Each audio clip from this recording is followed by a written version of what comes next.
Hello, my dear friends. How are you doing? Hope you are having an amazing day and not having to deal with drama. Ready for new stories I have for you today? Let's go to the first one. And don't forget to listen to the end of the story, guys, to hear my insights. Enjoy the stories. And don't forget to like and subscribe. And of course, don't forget to leave a comment. Family dynamics are always complicated. But this situation with my son's wife, Emma, has left me questioning everything. At a recent family dinner, Emma announced she was pregnant. While everyone else reacted with joy, I couldn't muster the enthusiasm she expected. Later, she confronted me, demanding an apology for what she saw as disrespect.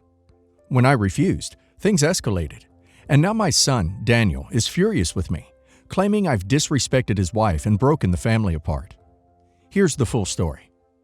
Last weekend, we gathered for a family dinner at my home. Just a small gathering of close family members. My son, Daniel, 30 male, and his wife, Emma, 29 female, were hosting the evening and seemed unusually excited. Throughout the night, there were whispers and knowing glances between the two of them, so I knew something was coming. Emma is the kind of person who thrives on being the center of attention, and I suspected she was building up to some kind of big announcement. After dessert, Emma stood up, practically glowing, and declared, "We have some exciting news. Daniel and I are having a baby." The room erupted in cheers. My husband clapped, my daughter hugged her brother, and Emma soaked up the congratulations like it was her lifeblood. But I couldn't react the same way. I managed a polite, "That's wonderful news," but it felt hollow even as I said it. You see, there's a lot more to this pregnancy than anyone else in that room knew. A lot that Daniel had confided in me weeks before. A month before the dinner, Daniel came to me looking utterly defeated. He told me he had something heavy to share, but begged me not to judge him.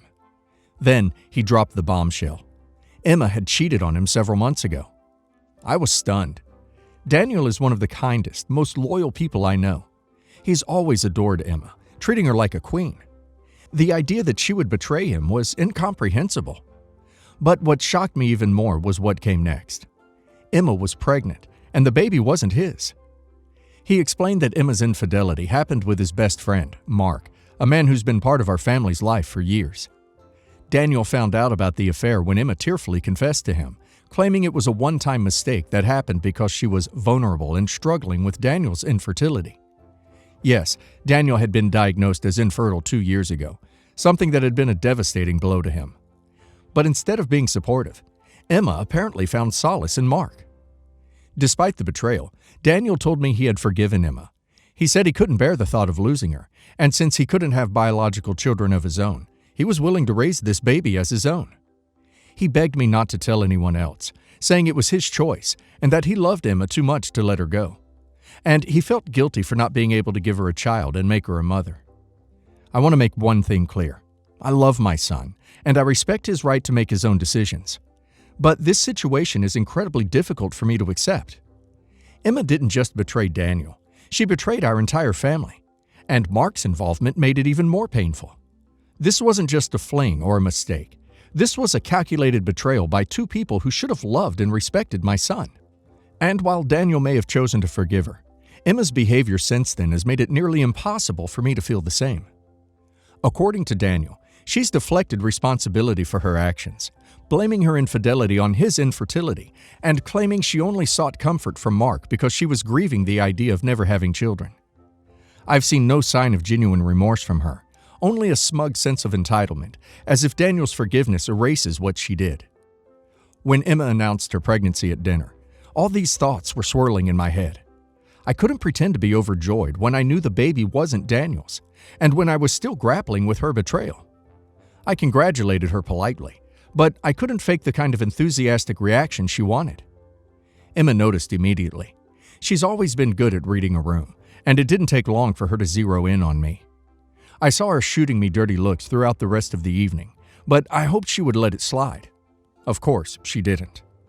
After dinner, Emma cornered me in the kitchen. She had a tense smile on her face, and she said, "I couldn't help but notice that you didn't seem very happy about the news tonight. This is a big moment for us, and it felt like you weren't excited." I took a deep breath, trying to keep my cool. "Emma," I said, "I'm happy for Daniel because I know how much he wants to be a father. But this situation is complicated for me." Her smile vanished. Complicated? What's so complicated about us having a baby? Her tone and attitude pushed me over the edge. I replied, Emma, it's complicated because I know this baby isn't Daniel's. I'm trying to be supportive for his sake, but it's hard to celebrate a pregnancy that came from betrayal, especially when you've shown no real accountability for what you've done. Her face turned red, and she started crying, accusing me of attacking her and ruining her moment. I made a mistake, but Daniel has forgiven me. He can move on. Why can't you? At least I'm giving him a chance to have the family he always wanted. You should be grateful for that. I couldn't believe what I was hearing. Grateful, I said. You cheated on my son with his best friend, and now you're acting like you've done him a favor by having this baby? The only person who deserves an apology here is Daniel, not you. When Emma told Daniel what had happened, he was livid. He accused me of disrespecting his wife and making her feel unwelcome. She made a mistake, he said, but we've moved past it. Why can't you? You're making things harder for me by holding on to this. I told him I wasn't trying to make things harder for him, but I couldn't ignore the way Emma was twisting the situation to make herself the victim. Daniel, I love you, and I want to support you, I said, but Emma's behavior is manipulative. She's blaming you for her choices and demanding gratitude for a situation she created. That's not fair to you, and it's not fair to ask me to pretend it is. But Daniel wouldn't hear it.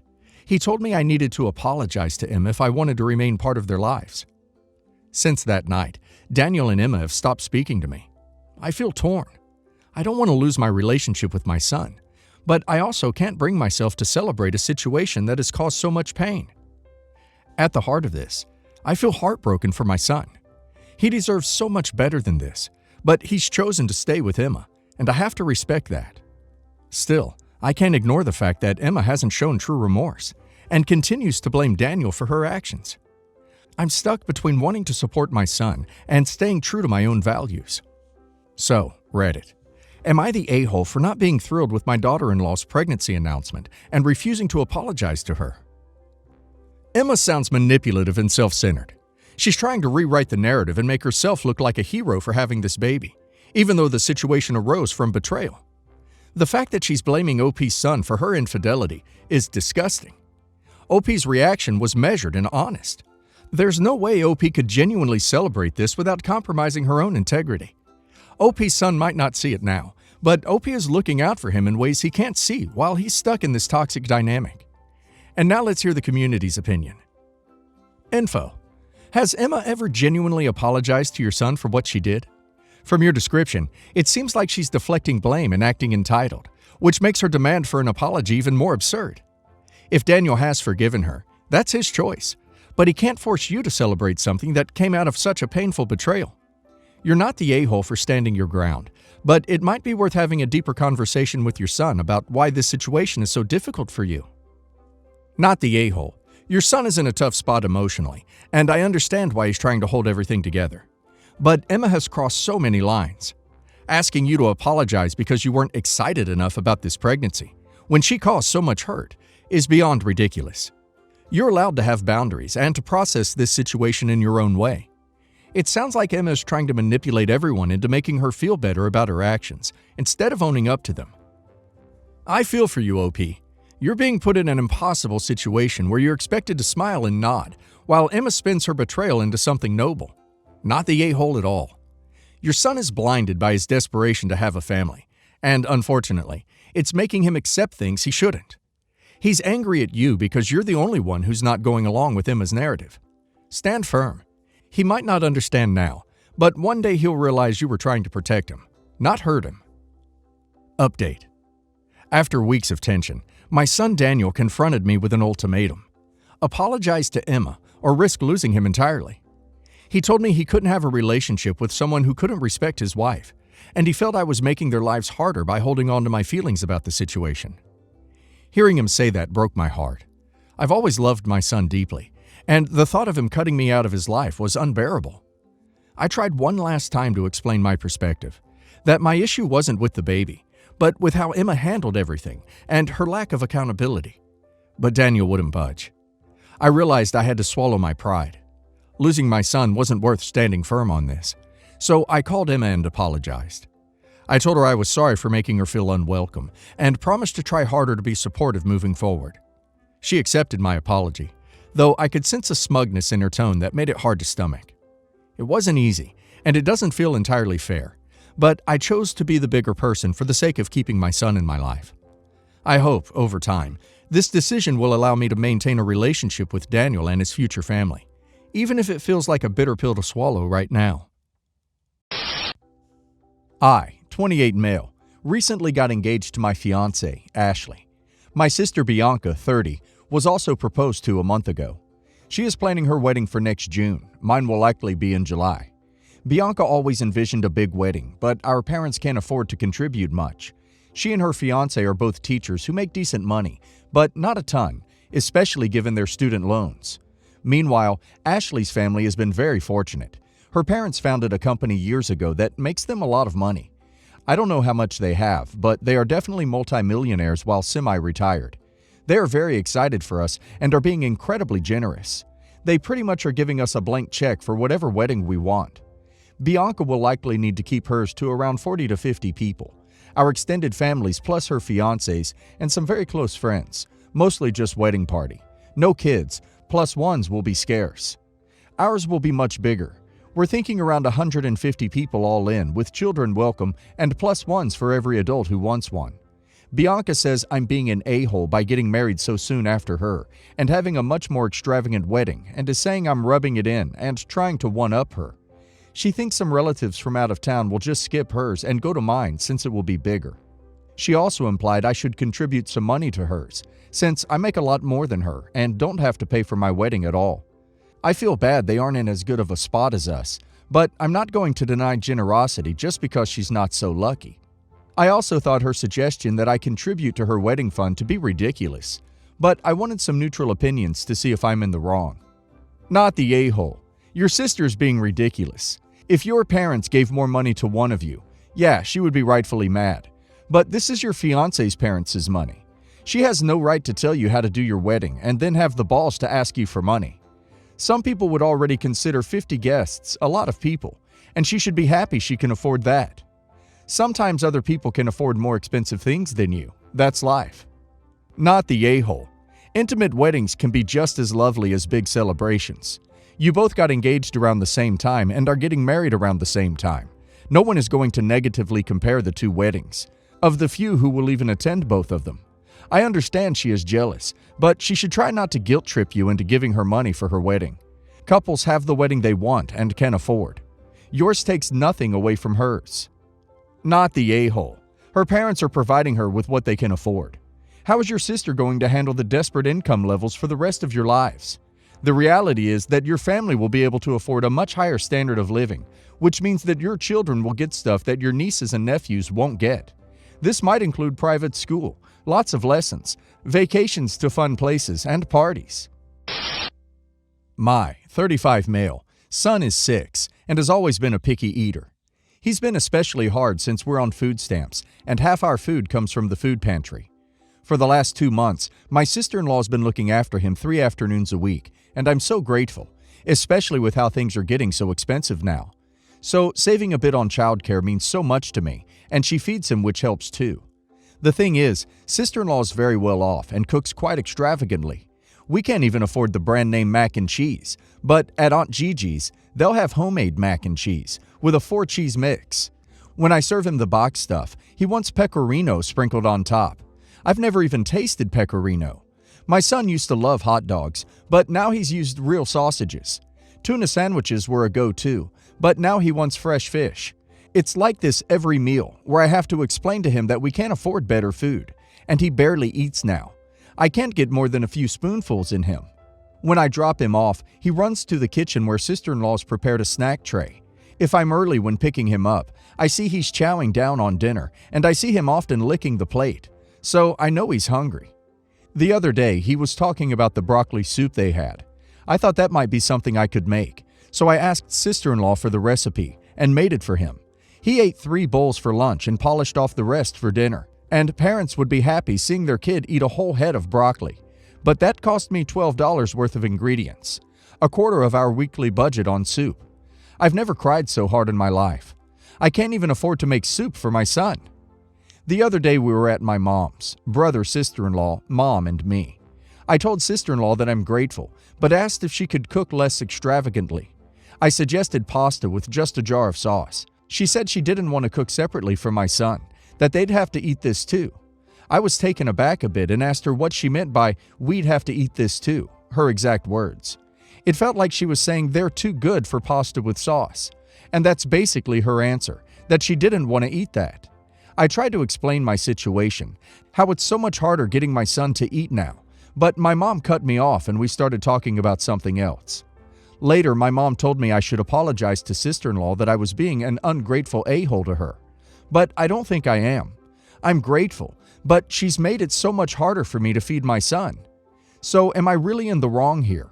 I want to have the conversation again with sister-in-law, but my mom's words are making me feel like an a-hole. On the other hand, I'm really struggling to get my son to eat. Edit. Because people are asking, my brother and sister-in-law both work. Sister-in-law works from home on days she looks after my son, and have no kids. It's just me and my son. My wife walked out on us soon after he was born. Soft, yes, the a-hole.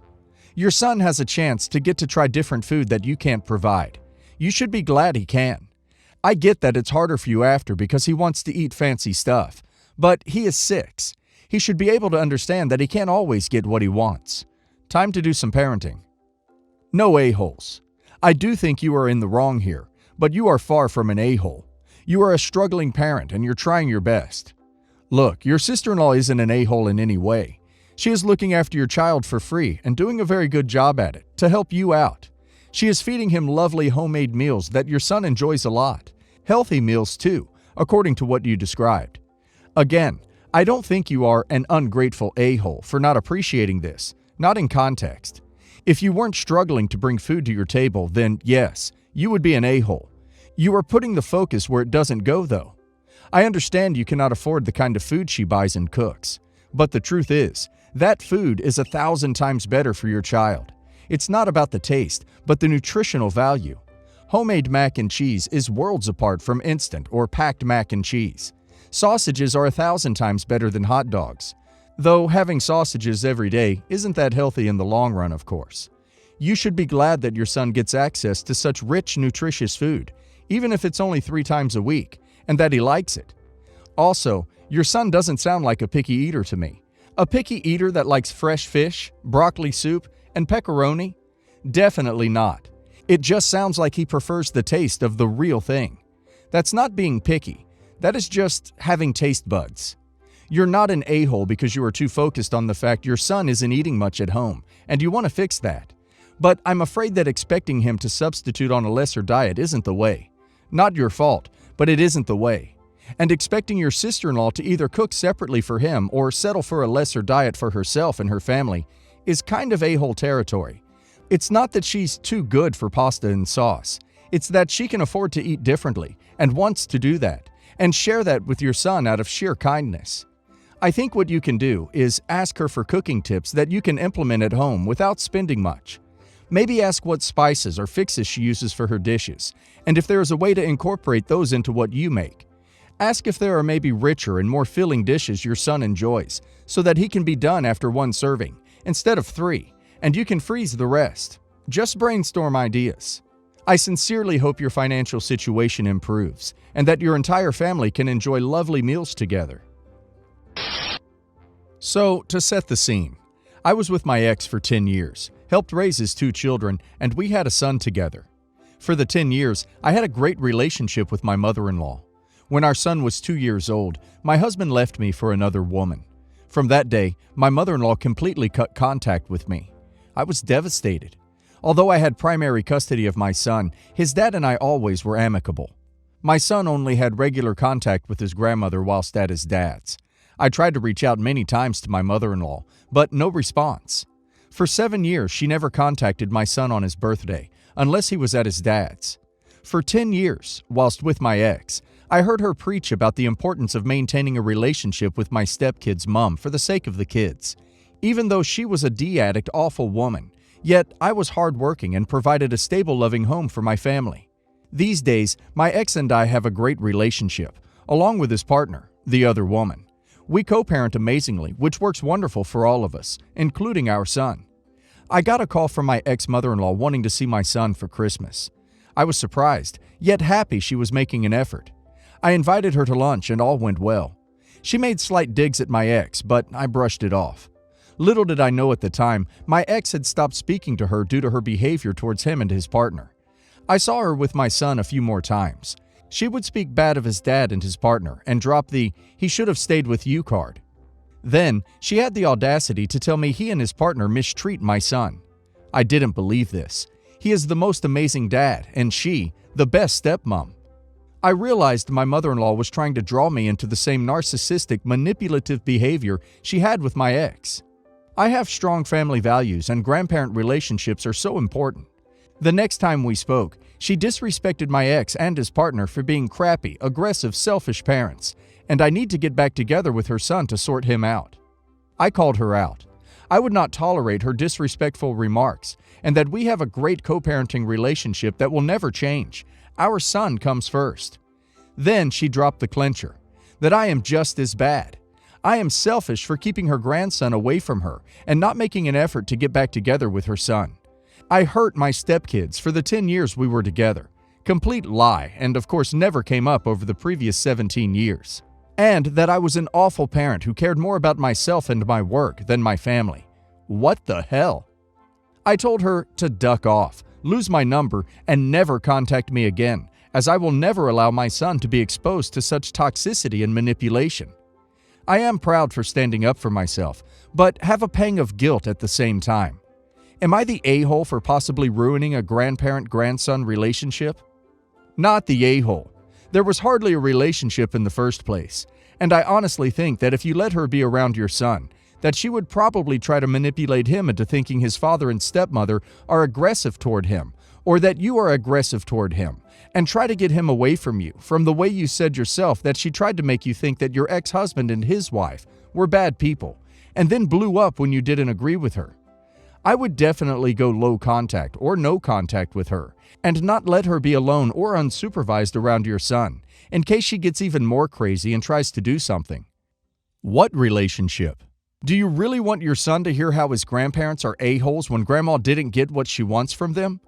I'm going with not the a-hole, but next time, think a little more before getting involved with your ex's family.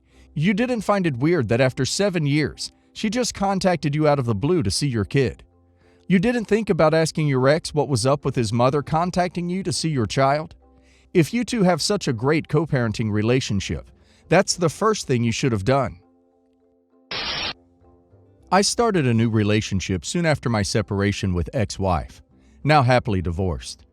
I had 2 children aged 5 and 4 when I started new relationship, and my girlfriend had 2 children from her previous relationship aged 4 and 3. It was great. We spent time together, all kids. All 6 of us would go to holidays, spend weekends together, etc. I soon moved into her house in South London.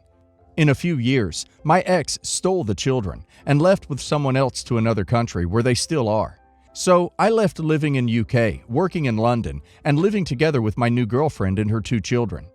I started going to see my children every 2 weeks to spend time with them, and at the same time, making sure that my children are taken care of financially, physically, and emotionally.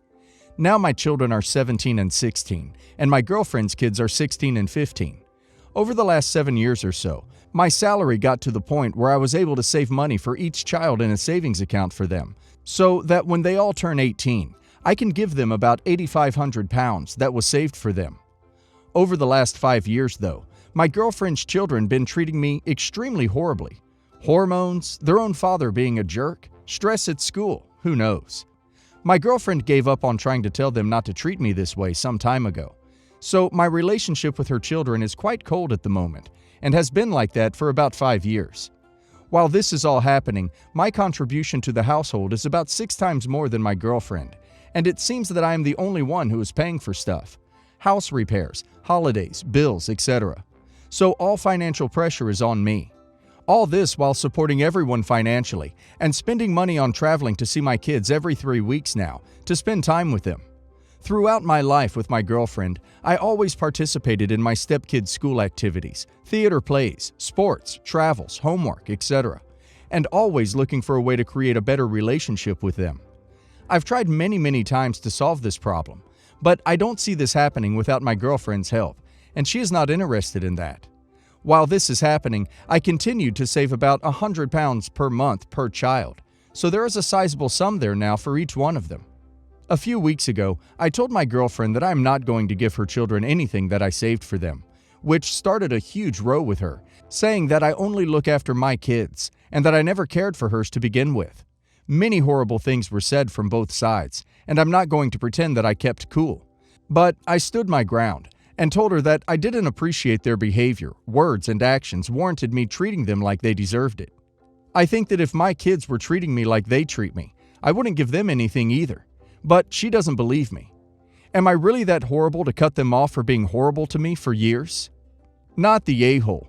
For me, you're good for saving for your kids. As for your girlfriend's kids, shouldn't their bio dad do that for them? Regardless of how good or bad your relationship with them is, you're not obligated to do that for them. Well, yeah, but my original purpose for the savings was to make sure that I treat my stepkids as I do mine. If I was giving my kids £100 each, I wanted to make sure that I give £100 to my stepkids as well. If we go on holidays, I didn't want to go with my kids to a 4-star hotel, but to a hostel with my stepkids. Their father is a deadbeat a-hole who did not contribute even £1 to their mom through their life. So there is a possibility that the reason why they treat me this way is that they are angry with their dad, but confused about treating me as their dad, which I don't want, really. Not the a-hole. Honestly, I'd just cut your losses. You aren't married and have no obligation to her children. Tell me this, if you and her broke up, would those kids still reach out and talk to you, or would they just cut all communication and never speak to you again? I don't see why you put yourself in this position, but if I were you, I'd just be done with it. Not the a-hole. Listen, cut your ties from all of them and chalk it up to experience. Your girlfriend is using you for financial support, and her kids will never see you as a part of them. Find a good partner that has no children, or at least children that are either grown or respectful,